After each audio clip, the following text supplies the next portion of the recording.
Hello, I'm Gerard Godlewski, and I'm a trustee of the Grover Cleveland Birthplace and Presidential Library Organization. I'm also a Historic Preservation Commissioner, architectural expert for the HPC of the Borough of Caldwell. And today, we would like to show you a presentation of the architecture and style of the Grover Cleveland Birthplace.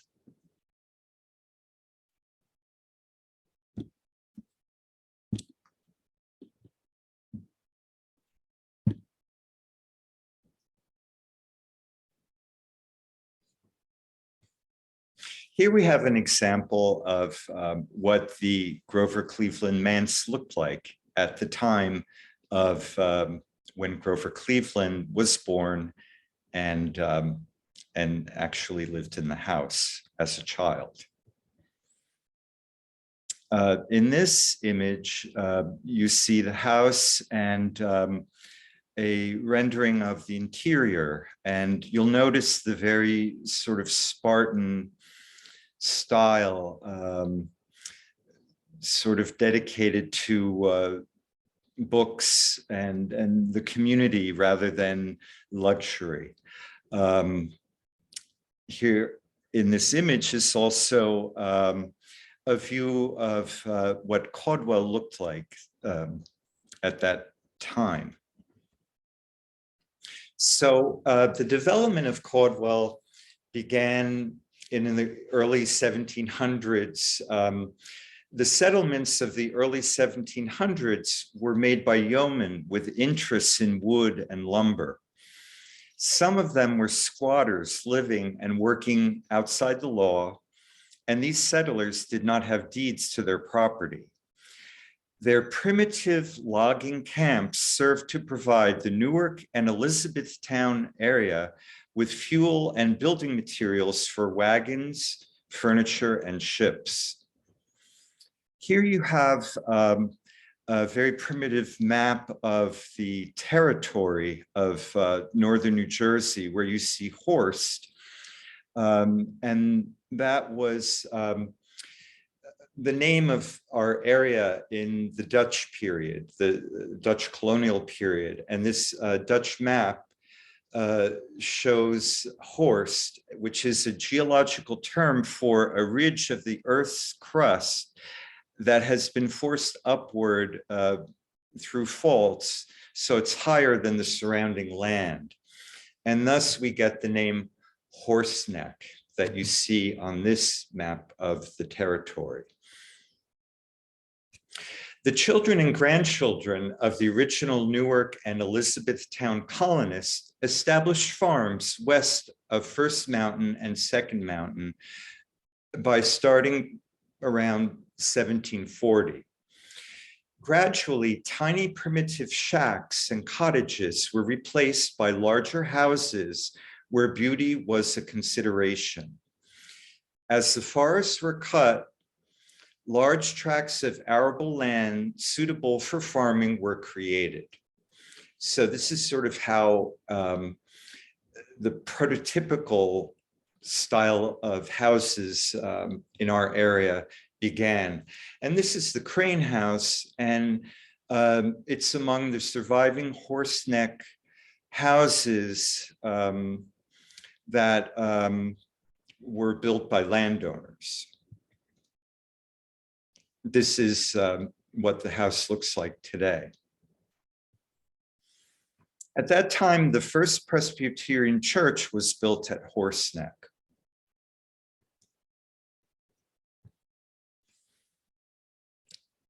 This is an example of the prototypical type of house that was built by landowners. This is the Baldwin Homestead. You'll notice that it has two bays. One bay is a taller volume where you have living rooms, and upstairs there's a clear story with clear story windows, and that's because there was a very high tax placed on windows at that time. The left of the building, the lower bay, is usually dedicated to the kitchen. A similar house is the McChesney house that was built in the early 1800s. And you'll see the clear story in the taller volume, and in the lower volume, it was dedicated to the kitchens. This house is still standing today on Westville Avenue. And it was also used as a tea room at the time when Grover Cleveland Park was being developed as a tourist destination, actually. Here's another view of the McChesney house. Here's another landowner house that's located on Orton Road. And you see the same prototype. The Cadamus house in West Caldwell is the same. Here we have the Bond house that is still standing on Runnymede Road in West Caldwell, that has the same prototype of the landowner's house, an early view of the Bond house, and a survey that was done by the US Department of Interiors of the architecture of the house. Here you have the floor plan. The house had been modified. The taller part of the house is on the right, and the left, which you can see is a dining room, was the original kitchen of the house. This is a view of what the Grover Cleveland manse looked like. So you see that it too was a prototypical landowner's house, like the others in our area, and it had been modified later on in the 1800s with more Victorian style, with a frontal gable, with an arched window, and the right side of the house where the kitchen is has a porch with Victorian ornamental woodwork. Here you have more drawings of the side of the house. There was an addition in the back to the kitchen that has been removed. The back view, the other side. And this shows you the footprint of the house. Some architectural details that have been surveyed by the US Department of Interiors of our landmark. Here you have a view of the barn, which was later more or less used as a carriage house. And today we have had the fortune of it being turned into our visitor center.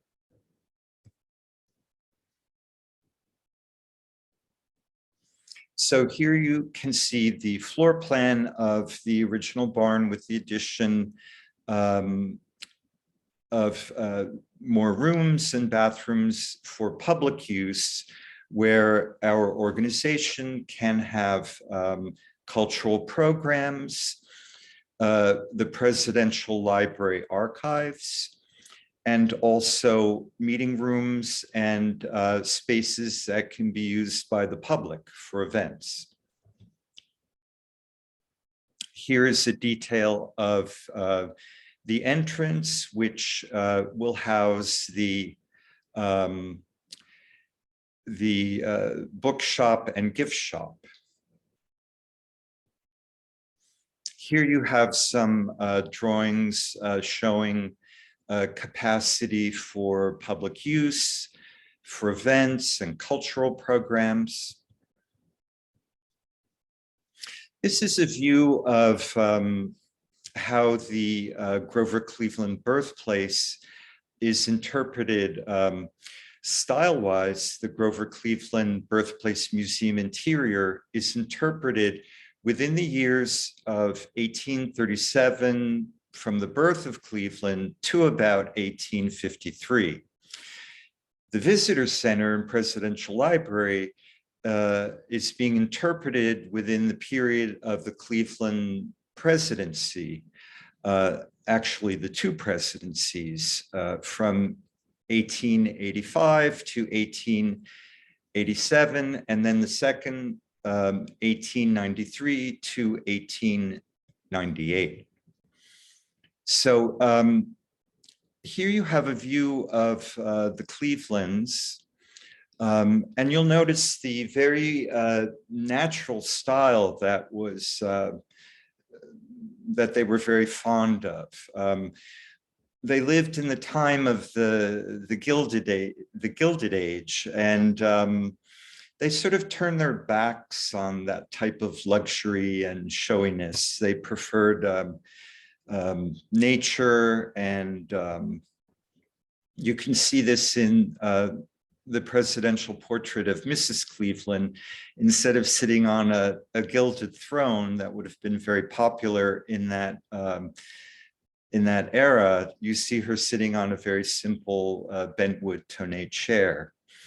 This is the Blue Room of the White House, which is an example of that Gilded Age taste that the Clevelands actually were not really that fond of. Instead, here you see their house in Princeton, which was more dedicated to books and music and friends, and the library of the Cleveland residence in Princeton that also shows a more simple style. Here you have the state dining room of the White House that was furnished by the Clevelands during their tenure. And you'll see that the chairs are very, very simple and reflect that sort of style choice of simplicity. The furnishings committee of our organization has been doing research on how to interpret the visitor center and presidential library with the furnishings that would have been popular for the Cleveland family in that time. And I'd like to thank our caretaker, Sharon Farrell, for preparing this very meticulous survey of the style that the Clevelands preferred during their presidency. This is actually the nearby Thomas Edison Museum Music Room in West Orange. And you see the same kind of taste.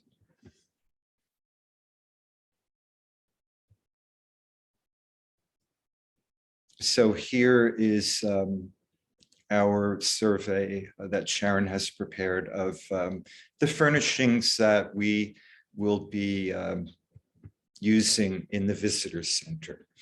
So here you see a map of Caldwell in 1859, and to the right is where the Grover Cleveland birthplace and the parsonage is located. You see that to the right of the map, it says the parsonage. To the left, you'll see a lake and tobacco factory. And that is the area of the mills that later became Grover Cleveland Park.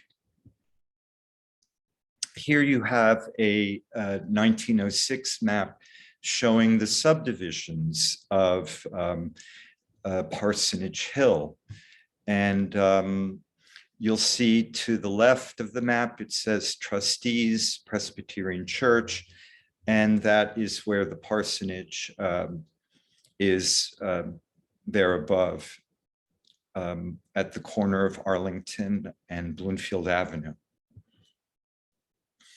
Here you can see a map of the Parsonage Hill subdivision from the 1779 to about 1880. And you can see Birthplace parsonage property.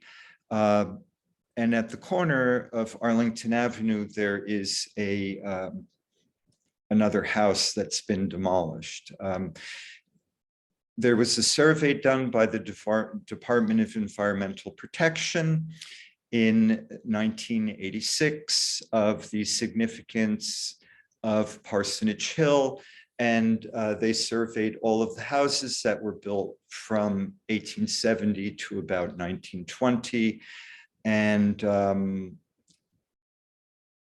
they surveyed all of the style and architecture of these houses. Here you have a site plan of the Grover Cleveland Birthplace Presidential Library and Visitor Center. And here you see that in the future, there are plans to build another building for the Presidential Library. You see this on the right, and that could possibly be in the space where formerly there was another house that had been demolished.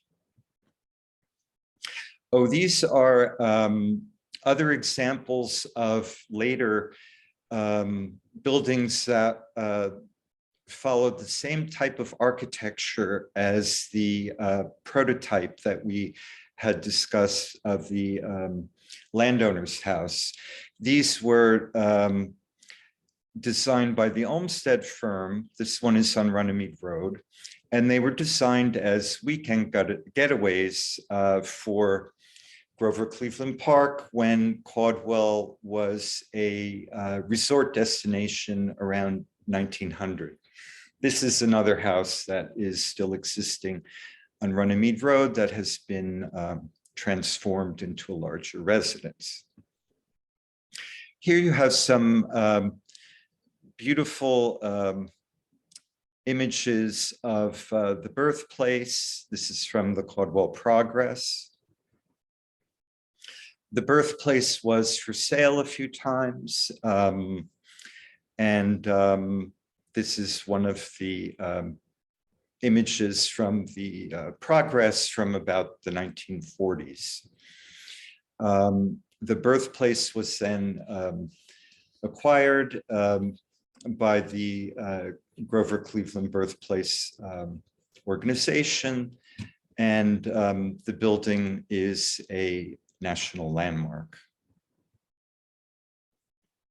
Here I'm showing you some images of what the manse has looked like throughout history. And we'd always like to thank Richard Gibbs for his wonderful collection of postcards and historic images of Caldwell and our buildings and the life of the community. This is a very beautiful rendering of the birthplace that was used for a calendar in 1934. The birthplace is very much part of our community's collective memory and is very much loved. This actually is a photograph that was colored by the artist Hassler. And this shows that the Grover Cleveland birthplace hasn't really changed much since 1900. Here's an image from about what it looked like in 1900 and what it looks like today. A little farther down the road was the Grover House, a hotel that was sort of around 1900. It was from when Caldwell was a very popular resort. And the annex to the left of the hotel is our Masonic Lodge that is still standing today. You can see how bucolic Bloomfield Avenue was, with lots of trees and greenery and the brook running alongside Bloomfield Avenue. This is the small Corbière house on the site of the Grover House. The Smalls owned the Grover House Hotel, and the Smalls' daughter married Corbière, and Corbière brought the trolley lines to Caldwell. I love this photograph.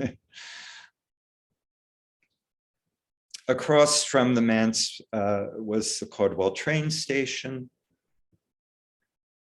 And this is a view of a celebration parade for the Grover Cleveland birthplace in 1913. Here we're looking west, farther down Bloomfield Avenue at another hotel called the Caldwell House. And these are examples of some other fine houses with much architectural significance that were alongside of the Grover Cleveland house. This was the local general store, the Collard General Store. The Alborn House that was next to the Baptist Church. Notice the Victorian ornamental features. Across the street at the site of the current public library was a pond and the Provost family homestead. Actually, it's behind the present Caldwell Library building. And the Caldwell Public Library from 1917 was a bequest of the Carnegie Foundation because of the national historic significance of the Grover Cleveland birthplace site. The Grover Cleveland birthplace site is a state and national historic site, and the Grover Cleveland Library, well, actually the Caldwell Public Library has been designated a local landmark. Here you have, actually, here you have the Menominee Inn, and it was a very large, fabulous building designed by the architect Dudley Van Antwerp from Montclair. And it was a very, very, very popular and famous first-class hotel. And this is the Lockwood Tobacco Factory that is a little further down from where the Menominee Inn was, and it was demolished, and today it's the site of Garden Apartments and the 7-Eleven on Lane Avenue. Lane was also one of the proprietors of the tobacco factory. And then you have Grover Cleveland Park, as I said, that was designed by the Olmsted firm that designed Central Park. The idea was to preserve the natural beauty of the site and the beautiful landscape of Caldwell before it was developed into a community. The site of Grover Cleveland Park was the site of all of the mills. Brookside Avenue was called Mill Street, and there were tobacco mills and paper mills. There was even a windmill, and that is depicted in this Myolica tile by Frederick Dana Marsh, who created similar tile panels in New York City for the subways. Today, this panel is found in the grammar school in Essex Fells, and the Marsh family were summer residents of the area. Well, thank you very much. I hope you've enjoyed this glimpse at our architecture and style of the Grover Cleveland Birthplace, Presidential Library and Visitor Center. And we welcome you to join us for our celebration of Grover Cleveland and for all of our upcoming public events and programs. So thank you very much, and we'll see you soon.